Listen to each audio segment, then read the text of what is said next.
안녕하세요. 청소년을 위한 명연설 리뷰. 저는 나만의 연설문을 써라의 작가 윤보환기입니다. 자, 오늘은 요즘 굉장히 큰 화제가 되고 있는 이준석 국민의힘 당대표의 연설을 같이 청소년들과 함께 공부해보는 시간을 가져보겠습니다. 그러려면 먼저 이준석이라는 사람은 누구인가? 이걸 좀 알아봐야 되겠죠. 여러분들은 이준석 씨를 알고 계신가요? 여러분들이 보기에는 똑같은 아저씨로 보이겠죠? 36살도. 하지만 이제 요즘 정치권에서는 굉장히 젊다고 난리가 났습니다. 자, 그 다음에 이준석 씨가 했던 연설 중에 특히 최근에 여러 가지 연설들이 화제가 됐지만 그 중에서도 국민의힘 전당대회 과정에서 이 당대표를 뽑는 걸 전당대회라고 하잖아요. 그 전당대회 과정에서 특히 대구 경북에 가서 했던 대구에 가서 했던 연설이 굉장히 큰 화제가 되고 있어요. 그래서 이제 그 내용을 중심으로 설명을 좀 드리도록 하겠습니다. 자, 먼저 이준석이라는 사람은 어떤 사람일까요? 자, 이준석 씨는 1985년 서울에서 출생을 했습니다. 지역구는 노원구인데 태어나기는 성동구에 있는 무슨 병원에서 태어났다고 해요. 그리고 85년이니까 지금 2021년 현재 36살인 거죠. 85년생, 제가 77년생이니까 저보다도 띠동갑이나 어린 이제 그런 친구입니다. 자, 그리고 좀 특이할 만한 점은 서울과학고를 갔다는 거죠. 서울과학고면 어떻습니까? 그러니까 이과에서는 우리나라의 문이과 교육 체제 하에서 이과에서 갈 수 있는 가장 좋은 고등학교가 서울과학고죠. 그리고 되게 서울과학고를 가면 의대로 진학을 해서 의사가 된다든가 이런 식의 이제 진로를 택하기 마련인데 이준석 씨는 좀 특이하게 바로 해외 유학을 택했어요. 그래서 어디로 갔냐면 그 유명한 하버드대를 갑니다.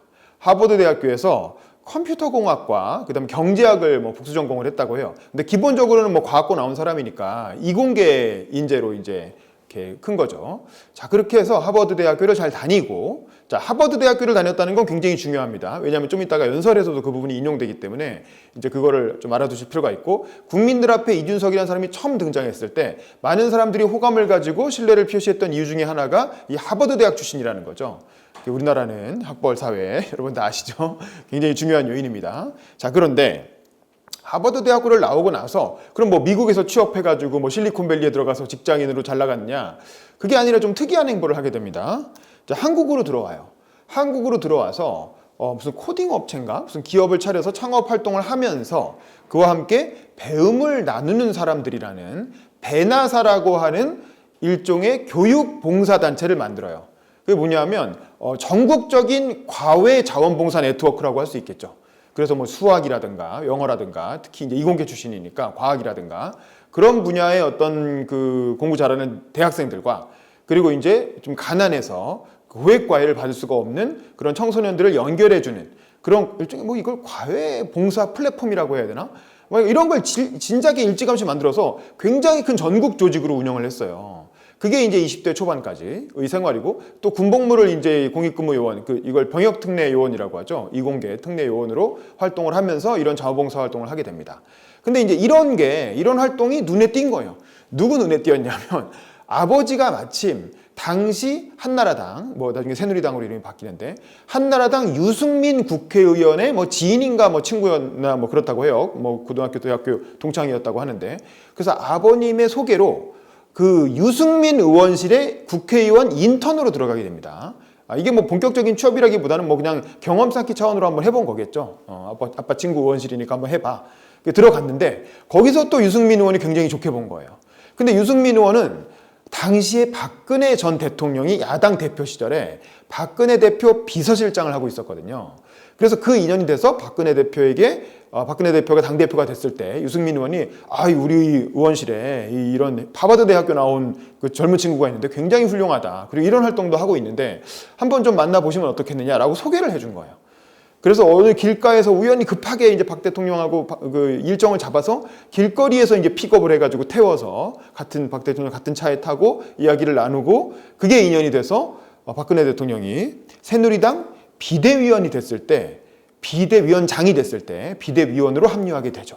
그때 이제 유명한 비대위원이 된 사람이 김종인 전 장관이라든가 그리고 이제 그런 분들 김상돈 교수라든가 이상돈 교수라든가 이런 사람들이 이제 비대위원으로 합류할 때 그런 셀럽들과 함께 일약 무명의 26살 청년인 이준석도 함께 비대위원으로 들어가게 되는 거죠. 그리고 그 비대위원 활동을 하면서 언론의 집중적인 스포트라이트를 받게 됩니다. 그게 10년 전의 일이에요. 10년 전 26살 때 일입니다.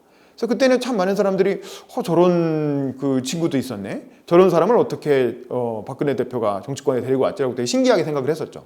그런데 이제 그게 벌써 10년 전이고 그 다음에 어떤 일이 있었습니까? 그래서 본인이 살고 있던 상계동 노원구에 출마를 하게 돼요. 그래서 국회의원에 출마해서 안철수 그 대표가 당시 이 지역에 출마했었거든요. 그래서 안철수 대표와 대결을 벌였는데 낙선을 하죠. 그래서 상계동에는 벌써 국회의원을 3번을 출마를 했어요. 근데 3번을 출마했는데 다 낙선을 했고, 근데 어쨌든 그래도 이 서울 북부 지역이 국민의힘으로서는 굉장히 어려운 험지였기 때문에 험지 출마를 하면서 자기의 어떤 정치적 경험을 쌓아왔다고 할 수 있겠죠. 그리고 이제 이 사이에서 중요한 사건은 박근혜 대통령의 탄핵이었죠. 이것도 이제 좀 이따가 연설에서 굉장히 중요한 테마가 되는데, 박근혜 대통령이 영입한 사람이잖아요. 그래서 이준석 하면 떠오르는 게 박근혜 키즈라는 말이었어요. 박근혜 대통령이 키워준 인물이다 이거지. 영입한 청년이라는 거지. 그랬던 이준석이 박근혜 대통령 탄핵 국면에서는 오히려 탄핵에 찬성하는 입장을 보이게 됩니다. 그리고 탄핵에 찬성하면서 새누리당을 탈당해서 바른정당이라는 유승민계 새로운 보수정당에 합류를 하고, 그리고 그게 안철수 대표의 당과 합당하면서 바른미래당이 되죠. 그래서 바른정당과 바른미래당에서 최고위원으로 이제 지도부로 활동을 하게 되고요. 또 이어서 다시 합쳐져서 미래통합당이 됐을 때 미래통합당의 또 최고위원으로 활동을 하게 됩니다.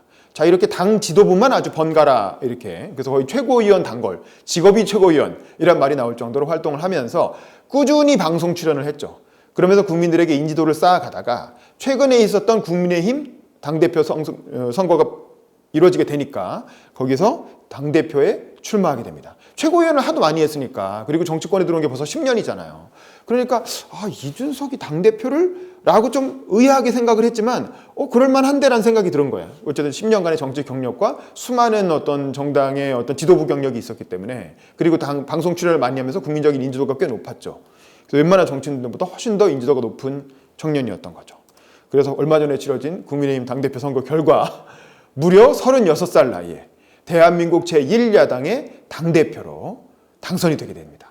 그리고 이와 함께 대선 주자 여론조사에서도 무려 4위를 점하는 기염을 통하게 됐죠. 사실 이준석 씨는 나이가 36살이기 때문에 우리나라 헌법상 대선에 출마할 수 없어요.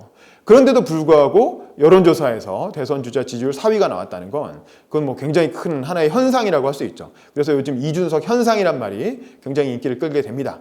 그런 이준석 현상의 와중에 특히 이준석 씨를 돋보이게 만들고 그 야당, 보수정당의 지지자뿐만 아니라 여당의 지지자들까지도 이준석이 이런 사람이었어? 라고 다시 보게 만든 그 연설이 바로 오늘 다루려고 하는 대구에서 했던 전당대회 연설입니다. 그래서 그 연설을 같이 보면서 제가 좀 설명을 드리도록 하겠습니다.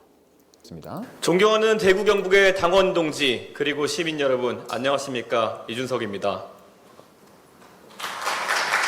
옆에 보면 시간표 들어가는 게 보이죠? 7분짜리 연설입니다. 전당대회 자리에 서고 보니 여러분께 소개시켜드리고 싶은 이야기가 있습니다.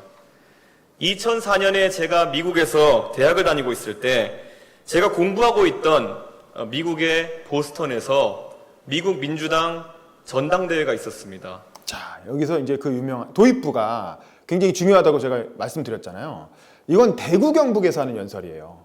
여러분 청소년들은 잘 모를 수도 있지만 대구 경북하면 한국의 어떤 보수의 고향입니다.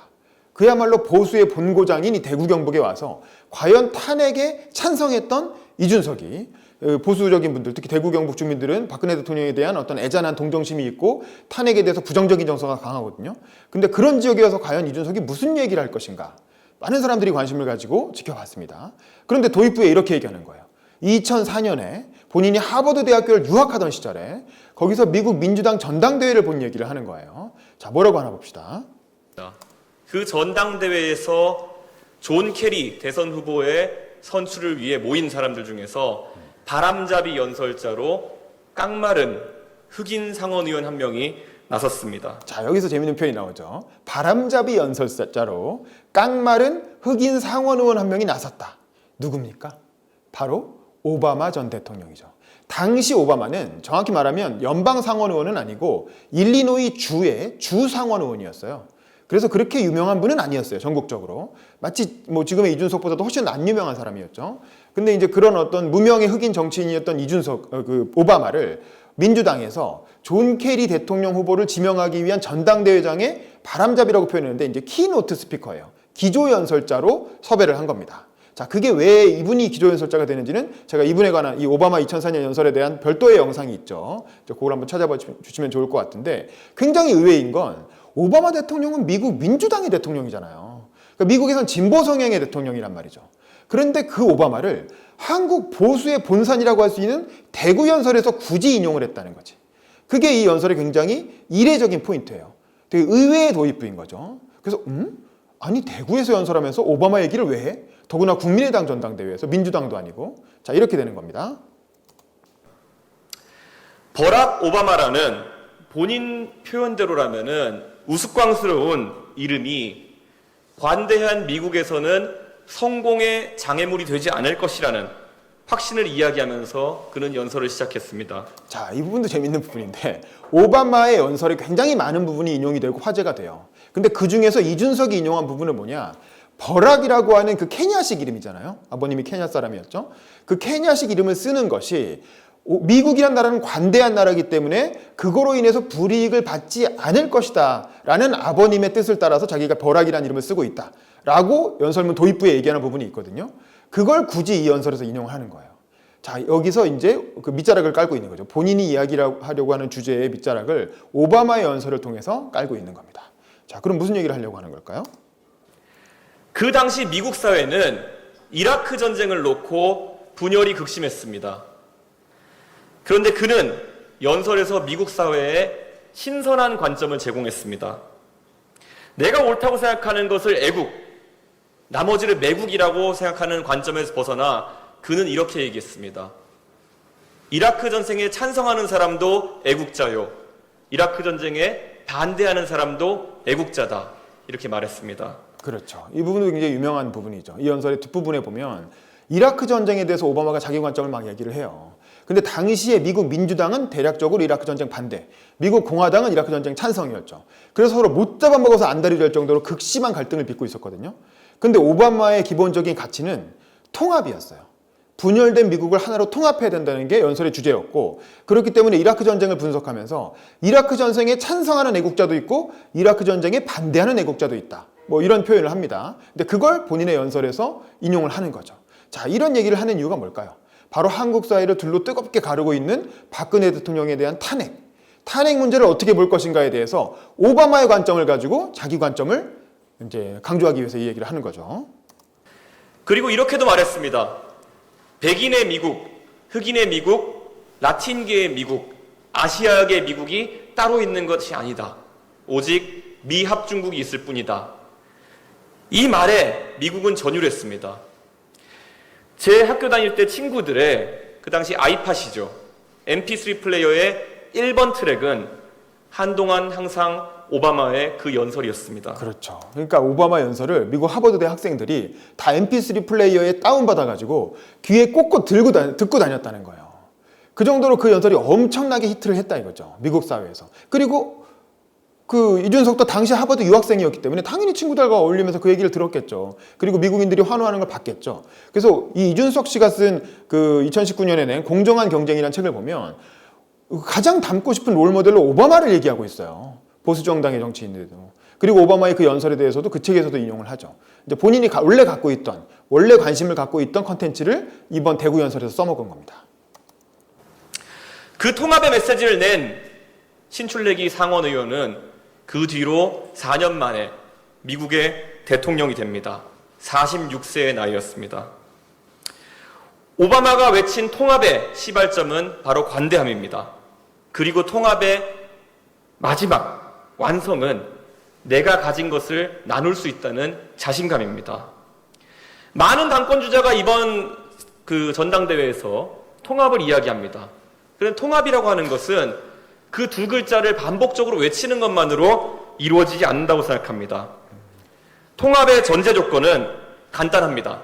우리는 이 질문에 답할 수 있어야 합니다. 그렇죠.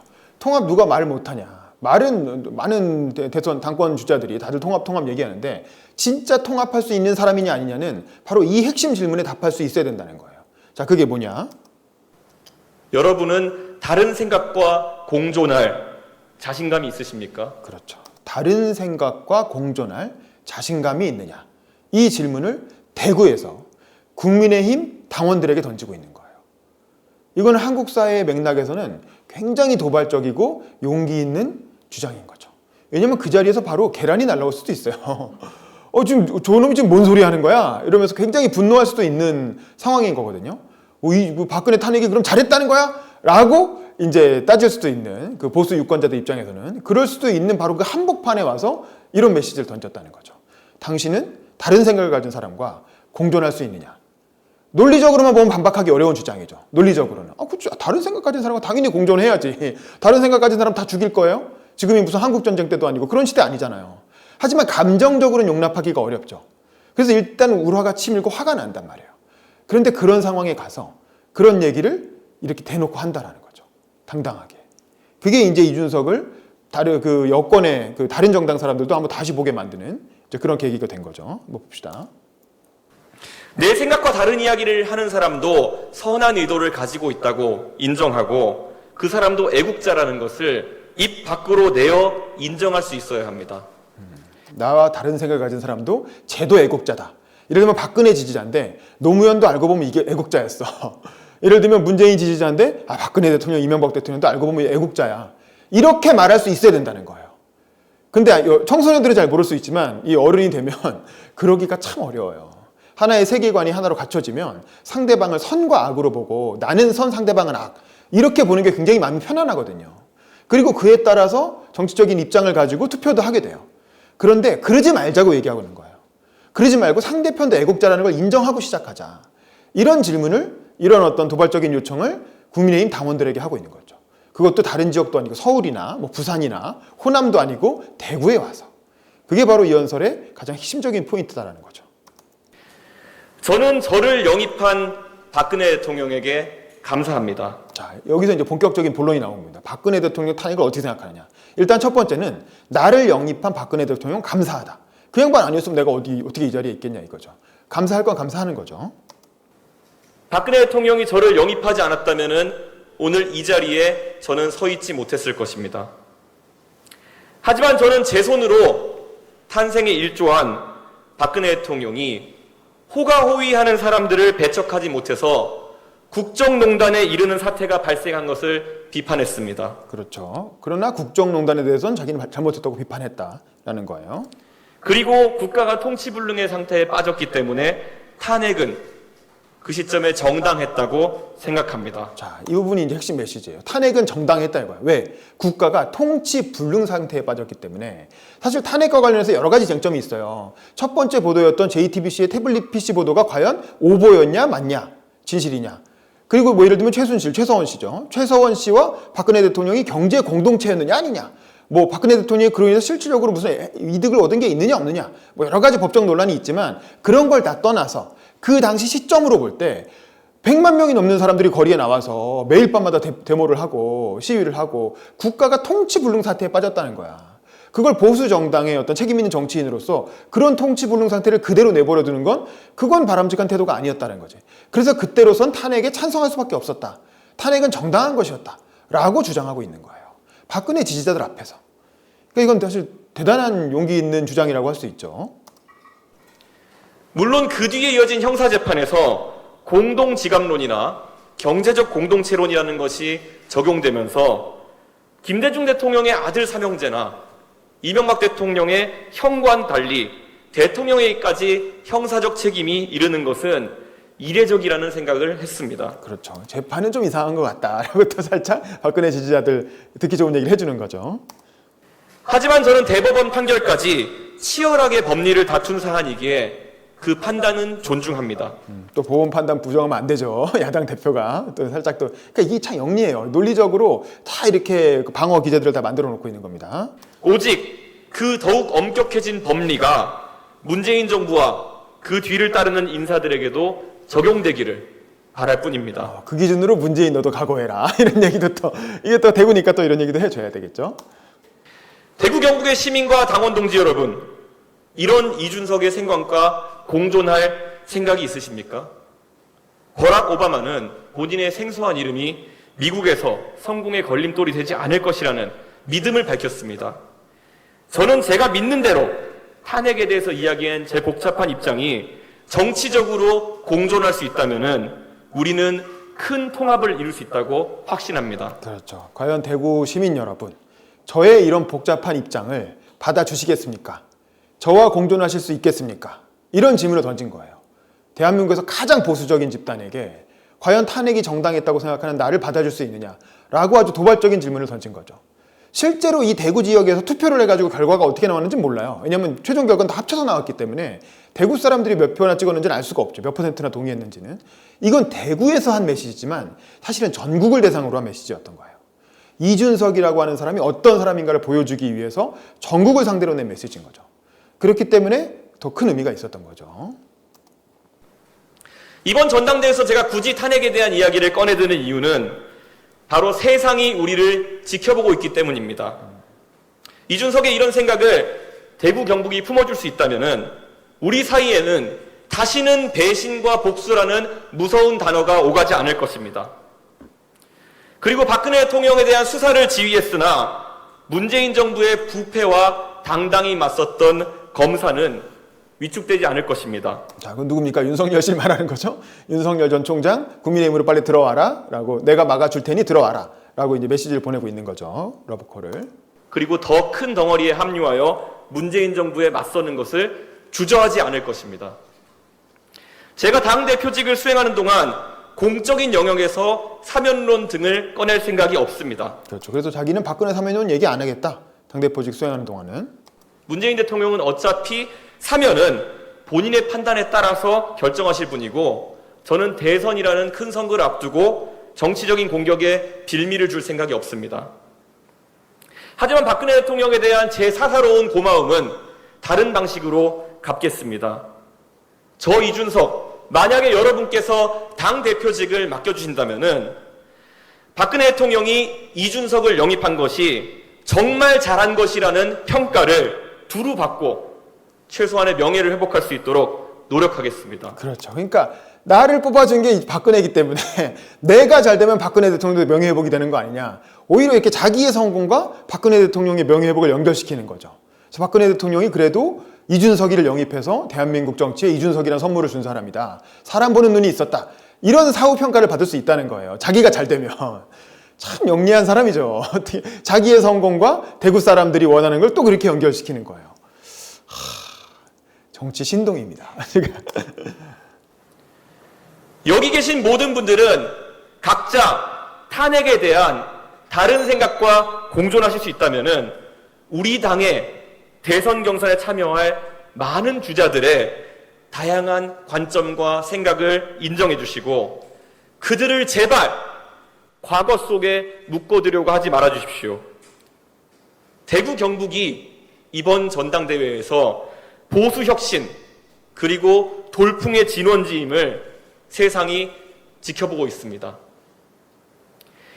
내일을 준비하는 대한민국이 바로 공존의 가치를 인정할 수 있도록 이 내일을 준비하는 대한민국이 당신을 빼먹지 않도록 해주세요라는 건 원래 뭐 전국 인구조사 슬로건이었는데 이분이 자기의 어떤 정치 캐치프레이즈로 갖다가 아주 잘 써먹고 있죠. 그 뭐 로열티는 냈는지 모르겠습니다. 저는 간곡히 기대합니다. 이번 전당대회에서 여러분의 소중한 한 표로 우리는 과거로 돌아가지 않는다는 것을 보여주십시오. 그러면 우리 앞에 시민들과 당원들에게 승리를 선사할 수 있습니다.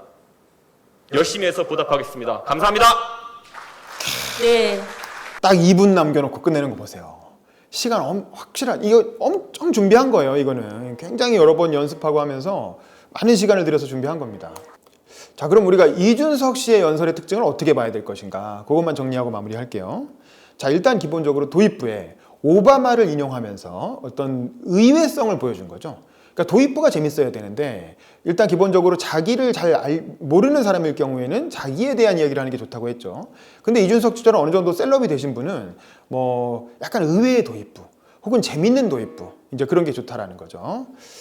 자, 그리고 차이와 다름을 강조하는 어떤 관용. 그러니까 이게 보편적인 메시지에 호소하는 거예요. 누구도 논리적으로 반박하기 어려운 보편적인 메시지를 연설의 주제로 택하면 아무래도 그 연설에 대해서 더 폭넓은 공감대를 가지게 되는 거죠. 특히 대구라고 하는 굉장히 어떤 보수의 그 본류라고 할 수 있는 곳에서 이렇게 차이와 관용을 강조하는, 차이와 다름을 인정하자는 관용의 메시지를 냈다는 거. 이게 이제 굉장히 중요한 포인트고 의외성에 부합하는, 도입부에 나온 의외성의 사례에 부합하는 연설 주제인 거죠. 여기서 제가 보수의 가치를 제로대로 세우겠습니다, 뭐 이런 식으로 보수에 영합하는 주제를 연설했으면 별로 크게 이슈는 안 됐을 거예요. 그날 하루는 그냥 넘어갔겠지만 그냥 뭐 그렇게 그저 그런, 또 그런 연설 다른 주자들이 많이 했거든요. 근데 이 보수의 고장에서, 본고장에서 관용을 얘기했다는 게 아주 핵심 포인트, 이 연설을 특별한 연설을 만든 그런 계기가 된 거죠. 그리고 또 여기서 또 그럼에도 불구하고 박근혜 대통령의 어떤 탄핵에 대해서도 용기 있게 입장을 밝혔다는 거예요.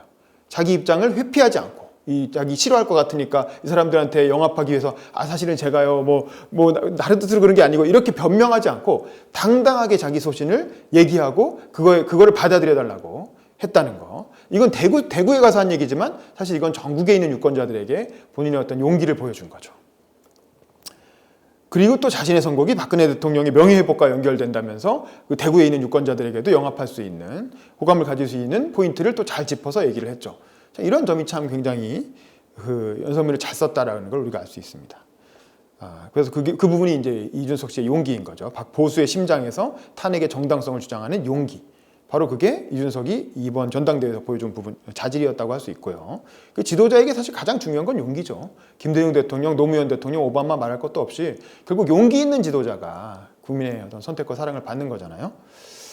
자, 그리고 이제 이준석 씨에 대해서 일반적으로 얘기를 해보자면 이 연설에서는 그런 얘기는 나오지 않았지만 이번 전당대회 전체를 거쳐서 2030 세대들이 이렇게 즉각적으로 쉽게 공감할 수 있는 어떤 능력주의, 공정한 경쟁의 가치를 대변했다라는 거죠. 이거는 이제 지난 민주당 그 문재인 정부에서 뭐 조국 씨 사태라든가 그런 여러 가지 내로남불 사건들이 이어지면서 많은 사람들이 그 부분에 대해서 실망하고 있었는데, 니네 무슨 뭐 사회정의 세운다더니 이게 뭐냐, 정실로 하고 혈연 따지고 차라리 경쟁이나 똑바로 해갖고 경쟁 결과 받아들이기나 해라. 어떻게 보면 그런 어떤 줄 세우기, 서열화, 뭐 지나친 경쟁 이런 거를 하지 말자는 게 어떻게 보면 진보 진영에서 얘기해왔던 건데, 그 대안이 뭐냐, 더 엉망진창 아니냐, 차라리 경쟁이나 똑바로 해라 라고 하는 지금 2040 세대들의 어떤 입장을 잘 대변을 해줬다라고 볼 수가 있고요. 그리고 또 이런 태도를 10년간 정치를 하면서 한 번도 바꾸지 않았다는 거예요. 26살 박근혜 대통령의 키즈로서 비대위원이 됐을 때부터 지금까지 한 번도 이 입장을 바꾸지 않고 일관되게 꾸준히 얘기해 왔다는 거죠. 방송 출연해서 계속 국민들한테 그런 메시지를 던졌고, 그 일관성이 이번 전당대회를 통해서 어떤 당원들의 선택으로 나타난 게 아닌가라는 생각이 듭니다. 그리고 또 사실 이분은 하버드 대학 나온 사람이잖아요. 대한민국 최고의 스펙을 가진 사람이잖아요. 적어도 26살 당시에. 그러면 그걸 가지고 창업을 할 수도 있고 대기업에 취업을 할 수도 있고 뭐 미국 실리콘밸리 같은 데서 해외에서 성공한 직장인이 돼서 젊은 나이에 억대 연봉자가 될 수도 있었거든요. 그런데 그런 많은 어떻게 보면 스펙을 활용한 손쉬운 성공의 기회를 포기하고 그 기회 비용을 감수하고 그 젊은 세대에게는 레드오션, 블루오션이라고 할 수 있는 이 정치판에 들어와서 10년간 어떤 살아남았다는 거. 그게 사실 이준석을 굉장히 특별한 청년으로 만들었고, 사실 대한민국에 하버드 대학 유학 갔다 온 사람 엄청나게 많거든요. 그리고 정치권에도 나이 좀 드신 분 중에 하버드 대학 출신은 되게 많아요. 근데 2030 젊은이가 하버드 대학 출신이라고 하는 그 큰 자산을 금방 돈으로 바꿔먹지 않고, 그러지 않고 이걸 어떤 공공의 영역에 투신해서 그걸 자기의 어떤 이렇게 노력의 발판으로 삼았다는 점, 그 불이익을 감수했다는 점, 그 기회비용을 감수했다는 점이 사실 이준석을 지금의 어떤 그 이준석 현상으로 만들어낸 가장 중요한 포인트가 아닌가 싶고, 그래서 여러분들도 나중에 20대가 돼서 진로를 선택하실 때 이런 어떤 레드오션보다는 블루오션, 그리고 본인이 자신의 가치를 얼마나 더 극대화할 수 있을 것인가를 생각하면 이준석처럼 젊은 나이에 굉장히 큰 주목을 받을 수도 있다. 물론 이게 인생은 끝까지 봐야 돼요. 특히 정치인의 인생은. 이게 좋은 일이 될지 나쁜 일이 될지 모르는 일이지만 어쨌든 적어도 지금 이 순간 대한민국은 이준석의 시간을 맞이하고 있다라는 걸로 자, 오늘 설명을 마치도록 하겠습니다. 감사합니다.